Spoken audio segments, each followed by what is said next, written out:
అందరికీ నమస్కారం. నా పేరు రజని. నేను నారీని స్వచ్ఛంద సేవా సంస్థను నడుపుతున్నాను. నారీ అనేది ఎందుకు ఏర్పాటు చేయడం జరిగిందంటే మహిళల సాధికారత సాధించడం కోసం అనేది ఎక్కువగా మహిళలకి ఉపాధి కల్పించాలనే ఉద్దేశంతోనే మొదట స్టార్ట్ చేసి యూనిట్ ఏర్పాటు చేస్తే దాని ద్వారా కూడా ఇంకా ఆమె కూడా ఒక 5 మంది మహిళలకి ఉపాధి కల్పించడం జరుగుతుంది. అప్పుడు ఎవరైతే ఈ పిల్లలు స్కూల్ డ్రాప్అవుట్స్ ఉన్నారో వాళ్ళని మేము ఏం చేసామంటే వాళ్ళకే మేము టైలరింగ్ ఇవ్వడం జరిగింది ఫస్ట్లో.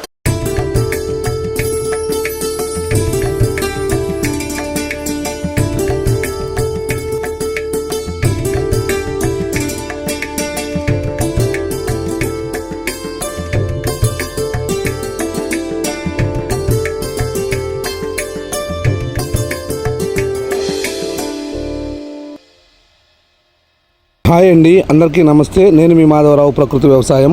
జై గోమాత, జై శ్రీరామ్. ముందుగా నా ఛానల్ సబ్స్క్రైబ్ చేసిన వాళ్ళందరికీ మరీ ధన్యవాదాలు. ఇంకా ఎవరైనా సబ్స్క్రైబ్ చేయవలసిన వాళ్ళు ఉంటే తప్పకుండా సబ్స్క్రైబ్ చేయండి, లైక్ చేయండి, షేర్ చేయండి. ఈ రోజు ఈ వీడియోలో రజనీ గారి గురించి మీకు క్షుణ్ణంగా వివరించబోతున్నాను. చాలా గొప్ప విషయం అండి. ఒక 20 మందికి ఎంప్లాయ్మెంట్ ఇస్తూ తన ఆనందాన్ని వాళ్ళ కుటుంబాల్లో చూసుకుంటూ ఎంత తృప్తి పడుతున్నారో ఈ వీడియోలో మీకు వివరించబోతున్నాను. ఈ సమాజంలో రజనీ గారు చేస్తున్న సేవలను గుర్తించి వారు తయారు చేసే ఉత్పత్తులను మనం కొని ఎంతైనా సపోర్ట్ చేయవలసిన బాధ్యత మన మీద ఉంది.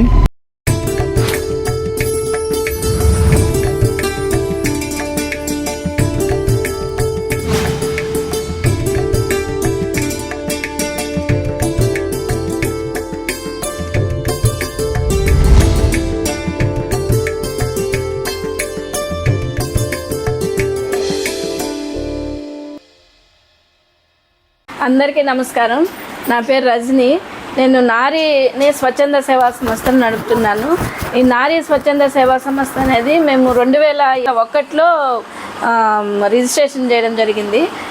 రిజిస్ట్రేషన్ తర్వాత చిన్నగా వర్క్ జరుగుతుంది, కానీ 2009లో నేను ఈ సంస్థలోకి రావడం జరిగింది. 2009 నుంచి యాక్టివ్గా ఈ సంస్థలో ఇప్పటి వరకు నేను పనిచేస్తూనే ఉన్నాను.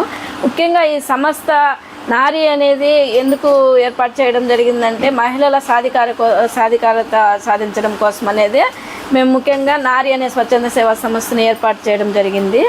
ఈ సంస్థ ద్వారా మేము ఎక్కువగా మహిళలకి ఉపాధి కల్పించాలనే ఉద్దేశంతోనే మొదట స్టార్ట్ చేసి నబార్డ్ వారి ద్వారా మేము వాళ్ళకి స్కిల్ డెవలప్మెంట్ ట్రైనింగ్స్ ఇవ్వడం జరిగింది. ఆ స్కిల్ డెవలప్మెంట్ ట్రైనింగ్స్ ఇచ్చినప్పుడు వాళ్ళు నేర్చుకున్న తర్వాత వాళ్ళు సొంతంగా స్వయం ఉపాధి అనేది ఏర్పాటు చేసి జరుగుతుంది.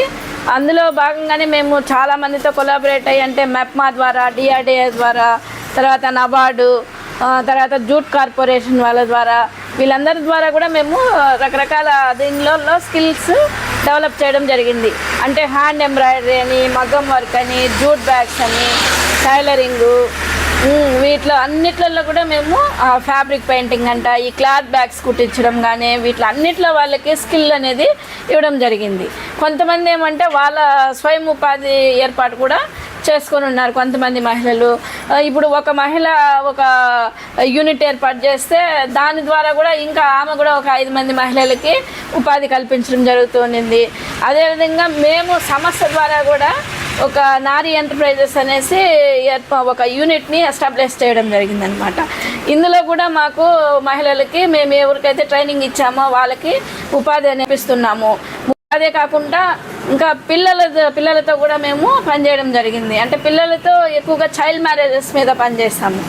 చైల్డ్ మ్యారేజెస్ ఆఫ్ చేయడము, చైల్డ్ మ్యారేజెస్ ఆఫ్ చేసే తరుణంలోనే మేము ఎక్కువగా జరుగుతున్నాయనే దానిలో మేము కొంచెము చర్చలు చేయడం కూడా జరిగింది. అందరినీ కూర్చోబెట్టి పేరెంట్స్ని వాళ్ళతో మాట్లాడడము అట్లా జరిగినప్పుడు వాళ్ళు చెప్పే విషయాలు ఏమంటే, ఈ పిల్లలు స్కూళ్ళు దూరంగా ఉన్నాయి, ఆడపిల్లలు మేము పంపించలేకుండా పోతున్నాము, ఆ పిల్లలు ఇంట్లోనే ఉంటారు, మేము పనులకు వెళ్ళిపోతాము, ఆ పిల్లలకి ఏం జరిగితే ఎవరు చూసుకుంటారు, ఏమంటే తొందరగానే వాళ్ళకి ఎర్లీగా మ్యారేజెస్ చేసేస్తున్నాం అనేది ఒకటి చెప్పుకురావడం జరిగింది. అప్పుడు ఎవరైతే ఈ పిల్లలు స్కూల్ డ్రాప్అవుట్స్ ఉన్నారో వాళ్ళని మేము ఏం చేసామంటే వాళ్ళకే మేము టైలరింగ్ ఇవ్వడం జరిగింది. ఫస్ట్లో టైలరింగ్ ఇచ్చినప్పుడు కొంతమంది పిల్లలు బాగా నేర్చుకున్న తర్వాత వాళ్ళు మళ్ళీ దాన్ని స్వయం ఉపాధిగా మలుచుకోవడం కోసము మేము ఉపాధి కల్పించుకోవాలంటే మాకు ఆ డబ్బులు కావాలి కదా, ఇట్లా పేరెంట్స్ ఇవ్వరు కదా, ఇవన్నీ కొంచెము డిస్కషన్స్ పెట్టినప్పుడు పిల్లలతో వాళ్ళు చెప్పడం జరిగిందనమాట. అప్పుడు మేము బ్యాంకులను అప్రోచ్ అయ్యి బ్యాంక్ ద్వారా లోన్లు ఇప్పించడము వాళ్ళకి జరిగింది. ఆ లోన్లు ఇప్పించిన తర్వాత వాళ్ళు మిషన్స్ పెట్టుకొని వాళ్ళు స్వయం ఉపాధి పొందుతూ వచ్చారనమాట. ఈ విధంగా కొన్ని ట్రైనింగ్స్ ఇవ్వడం జరిగింది వాళ్ళకి. దానిలో వాళ్ళు ఉపాధి పొందుతూ ఉన్నారు. అదొక సంతోషం అనిపించింది. మేమేం చేసామంటే ఈ అడాల్సెంట్ మ్యారేజెస్ ఎక్కువగా జరుగుతున్నాయి కాబట్టి కమ్యూనిటీకి పేరెంట్స్కి మేము ట్రైనింగ్స్ ఇవ్వడము అట్లాంటివంతా కూడా చేసాము. ముఖ్యంగా స్కూల్స్లో అవేర్నెస్ అనేది కల్పించామన్నమాట, ఎక్కువగా హై స్కూల్స్లో. దానిలో భాగంగానే ఈ స్కిల్ డెవలప్మెంట్ ట్రైనింగ్స్ ఇస్తూ మేమేం చేసాము, మళ్ళీ ఈ జూట్ ట్రైనింగ్ కూడా ఇవ్వడం జరిగిందనమాట. జూట్ కార్పొరేషన్ ఆఫ్ ఇండియా వాళ్ళ ద్వారా, నబార్డ్ ద్వారా ఇట్లా జూట్ బ్యాగ్స్ మీద ట్రైనింగ్ ఇవ్వడం జరిగింది. ఆలిఫ్ కూడా ఒక హైదరాబాద్లో ఉంటుంది, అదొక ఆర్గనైజేషన్, వాళ్ళ ద్వారా కూడా మేము ట్రైనింగ్స్ ఇచ్చామన్నమాట. ఈ ట్రైనింగ్స్ ఇచ్చినప్పుడు వీటికి ఉపాధి కల్పించే మార్గంలో ఉపాధి పొందాలంటే ఇది వీళ్ళు ఏం చేస్తున్నారు, నేర్చుకునేస్తున్నారు, ఇండ్ల కాడ ఉండిపోతున్నారు. ఇవి నేర్చుకునేసి వీళ్ళు ఉపాధి కోసము వేరే దగ్గరికి పోయే అవకాశం లేకపోవడం వలన ఈ జూట్ బ్యాగ్స్ అనేటివి ఎక్కడ యూనిట్స్ లేవు, అంత అవగాహన లేదు జనాలలో.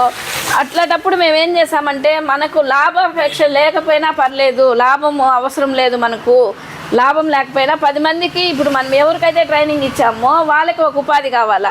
ఉపాధి కావాలన్నప్పుడు అది యూనిట్ ఎస్టాబ్లిష్ చేయాలంటే ఖచ్చితంగా రిజిస్ట్రేషన్ అనేది జరగాలనే ఉద్దేశంతో నారీ ఎంటర్ప్రైజెస్ అని పేరు పెట్టి మేము ఒక రిజిస్ట్రేషన్ చేయడం జరిగింది. ఎవరికైతే ట్రైనింగ్లు ఇచ్చామో వాళ్ళకి జూట్లో ఉపాధి కల్పిస్తూ వచ్చాము. వాళ్ళు బ్యాగ్స్ కుట్టడము, మేము అవి ప్రమోట్ చేయడానికి చాలా ఇన్స్టిట్యూట్స్ అంతా తిరగడం జరిగింది. యూనివర్సిటీలంట, గవర్నమెంట్ ఇన్స్టిట్యూట్స్, తర్వాత ప్రొవిజన్ షాప్స్ అనేసి, తర్వాత బట్టల షాపులని, వీటికి అంతా కూడా మేము వెళ్ళి ఈ బ్యాగ్స్ మేము చేస్తున్నాము, మీరు ఈ బ్యాగ్స్ అవసరమైతే తీసుకోండి, మీకు మళ్ళీ రీయూస్ చేసుకోవచ్చు, 1 year వరకు కూడా ఈ బ్యాగ్స్ ఉపయోగించుకోవచ్చు అనేది వాళ్ళకి తెలియజేయడం, ఇవంతా చేయడం వల్ల కొంచెం ప్రమోట్ చేయగలిగాము. ఇప్పటికీ మేము 11 సంవత్సరాలు అవుతుంది మేము దీన్ని యూనిట్ స్టార్ట్ చేసి, అయినా కానీ ఇప్పటికీ రన్ అవుతుందంటే మాకు